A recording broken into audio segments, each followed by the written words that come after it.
સમાચારમાં આગળ વધીએ તો આ તરફ મહીસાગરમાં ખેડૂતો પર અચાનક આફત આવી પડી છે। ગઈકાલે રાત્રે ભારે પવન સાથે પડેલા વરસાદના કારણે લુણાવાડા તાલુકાના ખેડૂતોએ માથે હાથ દઈ રોવાનો વારો આવ્યો છે। લુણાવાડા તાલુકાના ખોડા આંબા ગામે 300 એકરમાં ડાંગરનો પાક જમીનદોસ્ત થઈ ચૂક્યો છે। આજુબાજુના ખોડા આંબા, સાત તળાવ, જૂના મોવાડા, ભાઈસર ગામથી થઈને કુલ 3000 હેક્ટર જમીનમાં કરેલી ડાંગર રીતસર ધોવાઈ ગઈ।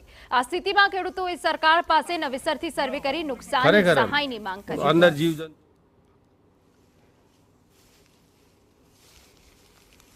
એમાં અત્યારે વરસાદ પડ્યો છે એટલે આ ડોગર બિલકુલ કોમ આવ્યો નથી કે અને ઢોરને ઘાસ પણ ખાવા કોમ આવ્યો નથી એવી પરિસ્થિતિ થઈ ગયેલી છે ડોગરની।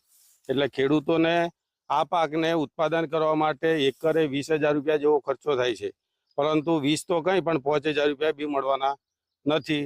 તો સરકાર આના માટે કોઈ પણ પ્રકારનું સર્વે નવું કરી અને ખેડૂતોને ફાયદો થાય એ રીતના વ્યવસ્થા કરે એવી અમારી માગણી છે।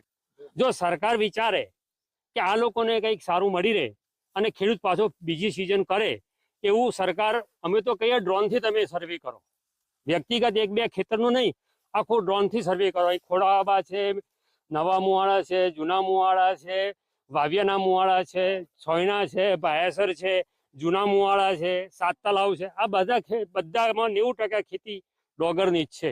10% એવી છે કે કંઈ સામાન્ય કર્યું હોય ઘાસચારો। એટલે અત્યારે તો ઢોરો માટે પણ અમારી મુશ્કેલી છે ઘાસચારાની। તો 20,000 તો મળવાના જ નથી। તદ ઉપરાંત પશુપાલન સાથે જોડાયેલા ખેડૂતો છે તો ઢોરને ખાવા માટે પણ આ ઘાસ કામ લાગે એવું નથી, એટલે નુકસાન તો 100% છે।